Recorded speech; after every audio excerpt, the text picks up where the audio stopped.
Hello students. आज से हम हमारे इस यूट्यूब चैनल पे जो फीडल टेक्स्ट बुक बोर्ड की बायोलॉजी है उसको स्टार्ट करने वाले हैं। तो जो इंटर की बायोलॉजी है सबसे पहले फीडल बोर्ड की उसको हम स्टार्ट करेंगे। तो ये कोशिश होगी कि डेली के बेस पे वीडियोस अपलोड हों और बिल्कुल एक सीक्वेंस में।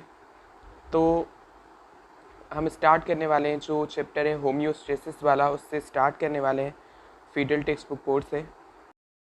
तो ये लेक्चर्स जो बोर्ड एग्ज़ाम्स हैं उनके लिए भी हेल्पफुल हैं, जो एमडी के टेस्ट है उसकी तैयारी कर रहे हैं जो स्टूडेंट्स, उनके लिए भी हेल्पफुल हैं, क्योंकि इसके अंदर जो पूरा टॉपिक है उसको कम्प्लीटली एक्सप्लेन किया जाएगा।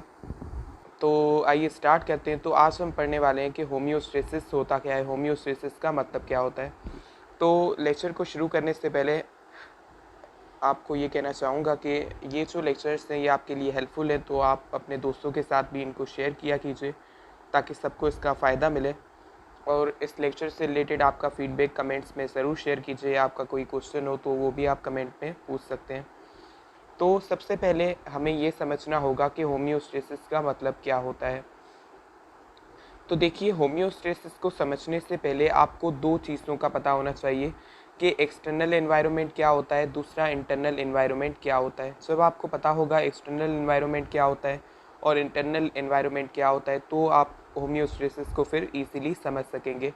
तो देखिए, जो हमारे पास एनिमल्स होते हैं या फिर जो ऑर्गेनिजम्स होते हैं उनके लिए दो एनवायरनमेंट्स होते हैं। कितने एनवायरनमेंट्स होते हैं उनके? दो। एक होता है हमारे पास एक्सटर्नल एनवायरनमेंट और दूसरा हमारे पास होता है इंटरनल एनवायरनमेंट। तो देखिए, सबसे पहले एक्सटर्नल एनवायरनमेंट क्या होता है? जिस ऑर्गेनिज्म जिस एनवायरनमेंट के अंदर रह रहा है, मतलब कि इस वक्त जिस माहौल के अंदर हम रह रहे हैं तो उसको हम क्या कहेंगे? उसको हम कहेंगे अपना एक्सटर्नल एनवायरनमेंट। मतलब कि एक्सटर्नल एनवायरनमेंट क्या है? एक्सटर्नल एनवायरनमेंट ऐसा एनवायरनमेंट है जिसके अंदर ऑर्गेनिज्म रह रहा है, कोई भी एनिमल है या ऑर्गेनिज्म है, तो जिस एनवायरनमेंट के अंदर वो रह रहा है, जिस एनवायरनमेंट के अंदर वो अपनी सारी एक्टिविटीज़ लाइफ की कर रहा है, जहाँ पे वो मौजूद है, तो उस एनवायरनमेंट को हम कहते हैं एक्सटर्नल एनवायरनमेंट। ये तो हो गया एक्सटर्नल एनवायरनमेंट, मतलब ऐसा एनवायरनमेंट जिसके अंदर कोई भी ऑर्गेनिज्म रहता है। अब आती है बात इंटरनल एनवायरनमेंट की कि इंटरनल एनवायरनमेंट क्या होता है। तो देखिए, हमारे पास जो इंटरनल एनवायरनमेंट होता है वो ऐसा एनवायरनमेंट होता है जिसके अंदर टिश्यूज़ रहते हैं। यहाँ पे क्या लिखा हुआ है कि इन विच टिश्यूज़ लिव्स, मतलब कि हमारी बॉडी के जो टिश्यूज़ होते हैं वो जिस एनवायरनमेंट के अंदर रहते हैं उसको हम कहते हैं इंटरनल एनवायरनमेंट। तो इसका क्या मतलब हुआ ये मैं आपको समझाता हूँ। देखिए, हमारी जो बॉडी होती है उस बॉडी के अंदर फ्लूइड होती है। क्या होती है बॉडी के अंदर? बॉडी के अंदर होती है फ्लूइड। अब ये जो बॉडी के अंदर फ्लूइड होती है, ये बॉडी के अंदर दो हिस्सों के अंदर डिवाइड हुई है। एक ऐसी फ्लूइड होती है जो कि होती है सेल्स के अंदर मौजूद, मतलब जो फ्लूइड होती है बॉडी के अंदर वो दो कंपार्टमेंट्स के अंदर मौजूद है, मतलब दो हिस्सों के अंदर अल्लाह ताला ने उसको बॉडी के अंदर रखा है। एक होती है वो फ्लूइड जो कि सेल्स के अंदर मौजूद होती है, और जो सेल्स के अंदर फ्लूइड मौजूद होती है उसको हम कहते हैं इंट्रासेल्यूलर फ्लूइड। क्या कहते हैं उसको? Intracellular fluid. इंट्रा का मतलब विदिन, मतलब किसी चीज़ के अंदर, तो इंट्रा। तो इंट्रासेल्यूलर फ्लूइड ऐसी फ्लूइड होती है जो कि सेल्स के विदिन प्रेजेंट होती है, मतलब एक होती है इन सेल्स, जिसको हम कहते हैं इंट्रासेल्यूलर फ्लूइड। एक फ्लूइड्स ऐसे होते हैं जो कि सेल्स के बाहर होते हैं, मतलब कुछ फ्लूइड ऐसे होते हैं जो कि सेल्स के बाहर मौजूद होते हैं, उनको कहा जाता है एक्स्ट्रा सेल्यूलर फ्लूइड। अब एक्स्ट्रा सेलुलर जो फ्लूइड है वो कहाँ पे है?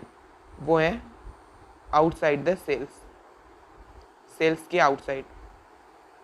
तो उन फ्लूइड्स को हम कहते हैं एक्स्ट्रा सेलुलर फ्लूइड। उसका मतलब कि जो सेल्स के अंदर फ्लूइड हैं उनको कहते हैं इंट्रा सेलुलर फ्लूइड, और जो सेल्स के आउटसाइड हैं उनको कहा जाता है extra cellular fluid, ECF, extra cellular fluid. ठीक है, तो ये आपको समझ में आ गया कि एक्स्ट्रा सेलुलर फ्लूइड क्या होता है। एक्स्ट्रा सेलुलर फ्लूइड ऐसा फ्लूइड होता है जो सेल्स के अंदर नहीं होता, सेल्स के बाहर होता है। तो ये जो फ्लूइड होते हैं एक्स्ट्रा सेलुलर फ्लूइड, इनके फर्दर दो टाइप्स होते हैं, मतलब दो टाइप्स के फ्लूइड हैं जिनको हम एक्स्ट्रा सेलुलर फ्लूइड कहते हैं। अब वो कौन से हैं? देखिए, जो एक ऐसे फ्लूइड होते हैं जो सेल्स के बाहर मौजूद होते हैं, बट वो कहाँ पे मौजूद होते हैं? सेल्स के बीच में जो स्पेसेस होती हैं, सेल्स के बीच में जो स्पेसेस होती हैं वहाँ पे मौजूद होते हैं। मतलब कि हमारे पास जो सेल्स हैं उन सेल्स के बीच में क्या होती हैं? स्पेसेस होती हैं। मतलब ये फॉर एग्जाम्पल सेल्स हैं किसी भी टिश्यू के अंदर, तो उनके बीच में क्या होंगी? स्पेसेस होंगी। तो सेल्स के बीच में जो स्पेसेस हैं उनके अंदर जो फ्लूइड होता है उन स्पेसेस के अंदर, उसको कहा जाता है, उसको टिश्यू फ्लूइड या इंटरस्टिशियल फ्लूइड कहा जाता है। मतलब कि इंटरस्टिशियल फ्लूइड या टिश्यू फ्लूइड क्या है, वो ऐसा फ्लूइड है जो कि क्या करता है, surround and baths all the tissues. मतलब कि ऐसा फ्लूइड जो कि क्या करे, जो हमारे टिश्यूज़ हैं उनको सराउंड करे और बाथ करे, तो ऐसे फ्लूइड को कहा जाता है इंटरस्टिशियल फ्लूइड या टिश्यू फ्लूइड। और ये कहाँ पे मौजूद होता है, जो उस टिश्यू के सेल्स हैं। टिश्यू किससे बना हुआ होता है, सेल से। तो सेल्स के बीच वाली जो स्पेस है, मतलब कि इंटरसेल्यूलर स्पेसेस है, तो उन इंटरसेल्यूलर स्पेसेस के बीच में मौजूद होता है फ्लूइड, उसको कहा जाता है इंटरस्टिशियल फ्लूइड या टिश्यू फ्लूइड, जिसको यहाँ पे एक्सप्लेन किया गया है कि that surrounds and baths all the tissues. जो टिश्यूज़ होते हैं, मतलब कि टिश्यूज़ के अंदर जो सेल्स होते हैं उनके बीच वाली स्पेसेस, तो उनके अंदर अगर कोई फ्लूइड मौजूद है, मतलब कि वो टिश्यू को क्या कर रहा है, बात कर रहा है, मतलब उसको सराउंड कर रहा है, तो इससे फ्लूइड को कहा जाता है इंटरस्टिशियल फ्लूइड या टिश्यू फ्लूइड। उसके बाद दूसरा हमारे पास कौन सा फ्लूइड होता है, दूसरा हमारे पास एक एक्स्ट्रा सेलुलर फ्लूइड होता है, मतलब कि जो सेल्स के आउटसाइड मिलता है, बट वो क्या करता है, वो बॉडी के अंदर सर्कुलेट करता है। और वो पार्ट है किसका, ब्लड का। मतलब कि ब्लड का ही लिक्विड पार्ट है, ब्लड का क्या है, लिक्विड पार्ट है, जो कि क्या करता है, सर्कुलेट करता है। तो एक्स्ट्रा सेलुलर फ्लूइड के अंदर एक तो आ गए हमारे पास टिश्यू फ्लूइड, दूसरा ऐसा फ्लूइड जो कि ब्लड का लिक्विड पार्ट है। ब्लड का कौन सा पार्ट है, लिक्विड पार्ट, जिसको हम कहते हैं प्लाज्मा, जिसको हम क्या कहते हैं, प्लाज्मा। तो प्लाज्मा हमारे पास क्या है, प्लाज्मा ब्लड का लिक्विड पार्ट है। और दूसरा हमारे पास होता है लिम्फ। दूसरा क्या होता है, लिम्फ। तो लिम्फ भी हम जब लिम्फेटिक सिस्टम को डिस्कस करेंगे तो मैं आपको बताऊंगा, बट अभी आप ये समझिए कि लिम्फ भी हमारे पास क्या है, एक सर्कुलेटिंग फ्लूइड है, मतलब जो बॉडी में सर्कुलेट करती है। और दूसरा हमारे पास जो लिक्विड पार्ट होता है ब्लड का, जिसको हम कहते हैं प्लाज्मा। तो ये क्या है, एक्चुअली ये सर्कुलेटिंग बॉडी फ्लूइड्स है, मतलब ये बॉडी के अंदर सर्कुलेट करते हैं, मतलब घूमते रहते हैं बॉडी के अंदर। फिर इनका बहुत सारा फंक्शन होता है, वो अलग चीज़ है, बट आपको याद रखना है ये क्या है, सर्कुलेटिंग बॉडी फ्लूइड्स हैं, बॉडी के अंदर ये सर्कुलेट करते हैं। एक लिम्फ हो गया, दूसरा हमारे पास प्लाज्मा, जो कि क्या है, ब्लड का लिक्विड पार्ट है। तो एक ये हो गए हमारे पास सर्कुलेटिंग बॉडी फ्लूइड्स दोनों। तो सर्कुलेटिंग बॉडी फ्लूइड्स और हमारे पास जो इंटरस्टिशियल फ्लूइड या टिश्यू फ्लूइड होता है, इन दोनों को हम साथ में मिला के क्या कहते हैं, एक्स्ट्रा सेल्यूलर फ्लूइड। क्या कहते हैं हम, extra cellular fluid.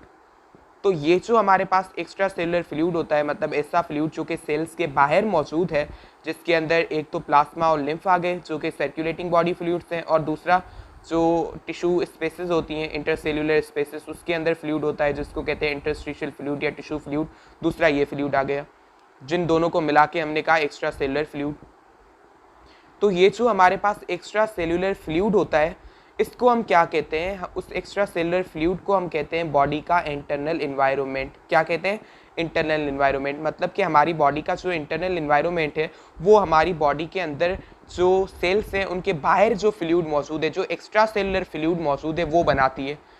External environment ऐसा एनवायरनमेंट जिसके अंदर हम रह रहे हैं, और जो इंटरनल एनवायरनमेंट है वो ऐसा एनवायरनमेंट है जिसके अंदर हमारी बॉडी के सेल्स रह रहे हैं, हमारे बॉडी के टिश्यूज़ रह रहे हैं। देखिए यहाँ पे लिखा हुआ है internal environment in which the tissues lives, जहाँ पे टिश्यूज़ रहते हैं, बॉडी के सेल्स रहते हैं, मतलब जो बॉडी के अंदर वाला एनवायरनमेंट है। और ये जो अंदर वाला बॉडी के एनवायरनमेंट है, ये किससे बना हुआ है, ये एक तो बना हुआ है इंटरस्टिशियल फ्लूइड या टिश्यू फ्लूइड से, जो कि सेल्स को या टिश्यूज़ को बात कर रही है, मतलब उसको सराउंड कर रही है। और दूसरी हमारे पास सर्कुलेटिंग बॉडी फ्लूइड्स हैं, लाइक लिम्फ और प्लाज्मा, जो कि लिक्विड पार्ट है ब्लड का प्लाज्मा, और दूसरा लिम्फ, ये सर्कुलेटिंग बॉडी फ्लूइड्स है। तो उसका मतलब कि एक सर्कुलेटिंग बॉडी फ्लूइड्स, दूसरा इंटरस्टिशियल फ्लूइड, ये दोनों इंटरनल एनवायरनमेंट को बनाती हैं। और सिंपल लैंग्वेज में इन दोनों को हम क्या कहेंगे, एक्स्ट्रा सेलुलर फ्लूइड, क्योंकि ये सेल्स के आउटसाइड मिलती हैं और इनको एक्स्ट्रा सेलुलर फ्लूइड कहा जाता है। तो उसका मतलब कि हमारे पास जो एक्स्ट्रा सेलुलर फ्लूइड होता है, जैसे जिसके अंदर हमारे पास एक फ्लूइड होता है इंटरस्टिशियल, दूसरा होता है सर्कुलेटिंग, तो ये दोनों जो हैं जिनको हम कहते हैं एक्स्ट्रा सेलुलर फ्लूइड, ये बनाते हैं हमारी बॉडी का इंटरनल एनवायरनमेंट। ठीक है, तो आपको ये चीज़ें समझ में आ गई होंगी कि इंटरनल एनवायरनमेंट क्या होता है, एक्सटर्नल एनवायरनमेंट क्या होता है। अब देखिए हमारे पास जो एक्सटर्नल एनवायरनमेंट होता है जिसके अंदर हम रहते हैं, जब क्या होता है कि उसके अंदर जो कंडीशंस होती हैं उस एनवायरनमेंट की, वो क्या होती हैं, चेंज होती रहती हैं। मतलब कि हम जिस एनवायरनमेंट के अंदर रह रहे हैं, जिस माहौल के अंदर रह रहे हैं, उसकी कंडीशंस क्या होंगी, चेंज होंगी। तो उन कंडीशंस के चेंज होने की वजह से क्या होता है कि हमारी बॉडी पे भी इफ़ेक्ट हो सकता है। मतलब कि हमारे पास जो एक्सटर्नल एनवायरनमेंट होता है जिसके अंदर कोई भी ऑर्गेनिज्म रहता है, उसकी कंडीशंस क्या होती हैं, वेरिंग कंडीशंस होती हैं, मतलब कि वो कंडीशंस चेंज होती रहती हैं। तो एक्सटर्नल एनवायरनमेंट की कंडीशंस हमेशा क्या होती रहती हैं, चेंज होती रहती हैं। जैसे हमारे एक्सटर्नल एनवायरनमेंट के अंदर जो टेम्परेचर है वो भी चेंज होता होगा, एयर होती होगी वो भी चेंज होती है, मतलब डिफरेंट जो उसके फैक्टर्स हैं वो चेंज होते रहते हैं। तो उसके चेंज होने की वजह से हमारी बॉडी जो है उस पर इफ़ेक्ट हो सकता है। अब अगर हमारी बॉडी पे इफ़ेक्ट कोई हो जाए तो उसका क्या नतीजा निकलेगा। देखिए, जब हम जिस एनवायरनमेंट के अंदर रह रहे हैं उसके अंदर अगर कोई चेंज आए तो सीधी सी बात है उसका इफेक्ट कहाँ पे होगा, हमारे इंटरनल एनवायरनमेंट पे। मतलब कि इंटरनल एनवायरनमेंट के अंदर जो डिफरेंट फैक्टर्स होते हैं, जो डिफरेंट इंटरनल एनवायरनमेंट की चीज़ें होती हैं, उन पे फ़र्क पड़ेगा। जब इंटरनल एनवायरनमेंट इफेक्टेड होगा तो क्या हमारी बॉडी ये सर्वाइव कर सकती है, क्या बॉडी ये बर्दाश्त कर सकती है। तो आप ये याद रखिए कि हमारे पास जो डिफरेंट बॉडी के फंक्शंस हैं, जो डिफरेंट बॉडी फंक्शंस करती है, जो हमारी हेल्थ होती है, वो हेल्थ हमारी होती है या फिर हमारी बॉडी के जो डिफरेंट फंक्शंस होते हैं वो हमारे सेल्स सारे मेंटेन करते हैं। तो हमारे पास जो सेल्स होते हैं, वो सेल्स जो होते हैं वो अपनी नॉर्मल एक्टिविटी तभी शो करते हैं जब हमारे पास जो इंटरनल एनवायरनमेंट है वो कांस्टेंट लेवल्स पे मेंटेन रहे। मतलब कि जो इंटरनल एनवायरनमेंट है जब वो कांस्टेंट लेवल पे मेंटेन रहेगा, मतलब कि उसके अंदर कोई चेंज नहीं आएगी, वो बिल्कुल मेंटेन रहेगा, वो कांस्टेंट रहेगा, उसके अंदर चीज़ें चेंज नहीं होंगी, उस पर कोई इफेक्ट बाहर का नहीं पड़ेगा, तभी हमारे सेल्स सही तरीके से फंक्शन करेंगे और हमारी बॉडी के डिफरेंट फिर फंक्शन होंगे बड़ी लेवल पे और हमारी हेल्थ मेंटेन रहेगी। और अगर हमारे पास एक्सटर्नल एनवायरनमेंट के चेंज होने की वजह से इंटरनल एनवायरनमेंट डिस्टर्ब हो जाए तो हमारे सेल्स ही ख़त्म हो जाएंगे, उनका कोई फंक्शन सही तरीके से नहीं हो पाएगा और हमारी बॉडी सर्वाइव नहीं कर पाएगी। तो उसका मतलब कि एक्सटर्नल एनवायरनमेंट की चेंजिंग कंडीशंस के अंदर हम रह रहे हैं तो उससे हमारा जो इंटरनल एनवायरनमेंट है वो लाइकली टू चेंज है, मतलब वो चेंज हो सकता है। तो फिर हमारे सेल्स भी काम नहीं करेंगे, फिर ऐसी कंडीशन तो हम बर्दाश्त नहीं कर सकते। तो इसके वजह से हमारी बॉडी के अंदर एक ऐसा सिस्टम मौजूद है, एक ऐसा मैकेनिज्म हमारी बॉडी के अंदर मौजूद है जिसके थ्रू क्या होता है, हमारा जो इंटरनल एनवायरनमेंट होता है वो क्या होता है, उसकी जो ऑप्टिमम कंडीशंस होती हैं, मतलब कि जो उसकी सुइटेबल कंडीशंस होती हैं वो मेंटेन रहती हैं। मेंटेन रहने का मतलब है कांस्टेंट लेवल पे वो रहती हैं, मतलब मेंटेन रहती हैं, उसकी मेंटेनेंस होती है। तो वो जो मैकेनिज्म होता है उसको कहा जाता है होम्योस्टेसिस। मतलब कि होम्योस्टेसिस क्या होता है, होम्योस्टेसिस एक्चुअली किसी भी ऑर्गेनिज्म की वो प्रॉपर्टी होती है, उसके अंदर वाले वो मैकेनिज्म्स होते हैं जिनके थ्रू उनकी जो इंटरनल कंडीशंस होती हैं वो रेगुलेट रहती हैं, उनका इंटरनल एनवायरनमेंट मेंटेन रहता है, उसकी मेंटेनेंस रहती है किस पे, कांस्टेंट लेवल्स पे। वो उसके इंटरनल एनवायरनमेंट के जो डिफरेंट फैक्टर्स होते हैं वो बिल्कुल मेंटेन रहते हैं। तो इसको हम क्या कहते हैं, होम्योस्टेसिस। उसका मतलब कि होम्योस्टेसिस क्या है, किसी भी ऑर्गेनिज्म की वो टेंडेंसी है to regulate its internal conditions, internal conditions को रेगुलेट करना, उस टेंडेंसी को कहा जाता है होम्योस्टेसिस।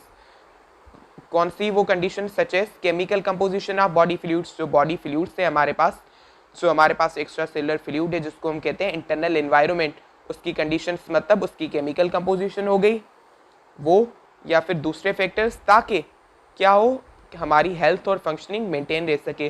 क्योंकि अगर ये सारी जो चीज़ें इंटरनल एनवायरनमेंट की ये मेंटेन नहीं रह पाई तो हमारे सेल्स काम नहीं कर पाएंगे, वो तभी काम करेंगे जब इंटरनल एनवायरनमेंट कांस्टेंट लेवल्स पे मेंटेन रहेगा। तो ये क्या कह रहा है कि so as to maintain health and functioning, ताकि हेल्थ और फंक्शनिंग बॉडी की मेंटेन रह सके रिगार्डलेस ऑफ आउटसाइड कंडीशन। ये चीज़ मैंने आपको समझाने की कोशिश की कि आउटसाइड कंडीशंस कोई भी हो, हमारी बॉडी अफोर्ड नहीं कर सकती कि हमारा इंटरनल एनवायरनमेंट उसके लिहाज से चेंज हो, वो मेंटेन रहना चाहिए अपनी लेवल्स पे। तो इसी की वजह से हमारे पास होम्योस्टेसिस का मैकेनिज्म मौजूद है।